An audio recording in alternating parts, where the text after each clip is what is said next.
अस्सलाम वालेकुम, hello everyone, welcome back to my channel. Guys, आज हम बनाने जा रहे हैं सुक्की बोम्बिल बैंगन की चटनी। गाइस, एज यूजुअल मेरे घर पे हफ्ते में 2 बार बनता है। आप लोग ये ट्राई करना, ये बहुत यम लगता है। आप इसको रोटी के साथ, चावल की रोटी के साथ में, दाल चावल के साथ में बहुत मज़ा आता है। देखो आप लोगों को मैं बता रही हूँ, इस तरीके खाया जाता है आप लोग के लिए फर्स्ट बाइट। बहुत यम लगता है। आप लोग ये ट्राई करना रेसिपी, और मुझे कमेंट सेक्शन में बताइए कि आपको मेरा तरीका कैसा लगा। अब इसमें मैं कांदा लेना है, 4 से 5 कांदे आपको काट लेना है वैसा। और आपको लेना है बैंगन, टमाटर, ये हमारे सूखी बोम्बिल। अब इसमें लेना है आपको नमक, हींग भी लेना है आपको। ये हमारे मसाले हैं गाइस, रेड चिल्ली पाउडर, गरम मसाला पाउडर, हल्दी पाउडर और धनिया पाउडर। अभी मैं कढ़ाई ली हूँ, उसमें कांदा ऑयल डाल के मैं गैस को हाई फ्लेम पे डाल के चढ़ा दी हूँ। अभी इसमें डाल देना है आपको नमक आपके स्वाद अनुसार। हींग भी आपको डाल देना है। फिर आपको हींग डाल के आपको कांदे को भून लेना है, लेकिन कांदे को सिर्फ भूनना है, सिर्फ पिंक पिंक करना है। गोल्डन फ्राई नहीं करना है कांदे को, सिर्फ पिंक पिंक ही हम लोग रखेंगे, क्योंकि हम लोग चटनी बना रहे हैं इसीलिए। कांदे को कम से कम 7-8 मिनट तक भूनने के बाद हमारे कांदे पिंक हो गए। देखिए, अभी इसमें डाल देना है टमाटर। टमाटर भी कम से कम 5 मिनट तक भूनो कि वो श्रिंक हो जाए। देखिए, इस तरीके से आपको 5-7 मिनट तक भूनना है।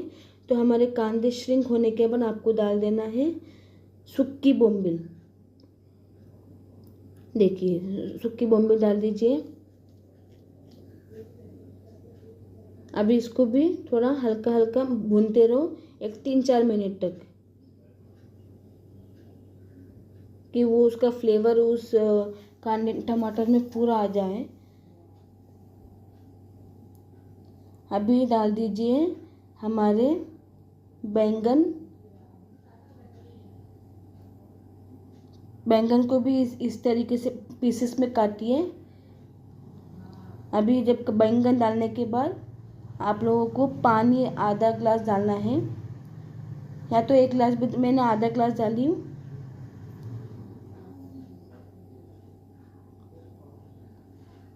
इसमें मसाले भी डाल दीजिए।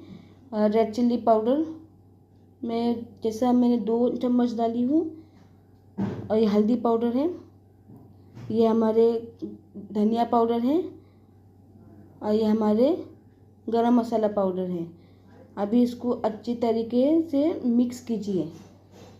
थोड़ा मैंने बोली थी पानी डाल देना है आपको, तो मैं डाल रही हूँ, आप लोग भी डाल दीजिए, नहीं तो वो जड़ को लग जाएगा। पूरी तरीके से मिक्स कर लेना गाइस, कि वो मसाले पूरा एक तरीके से, मतलब एक जगह ना रहे, पूरा जगह पे वो मसाले लग जाए।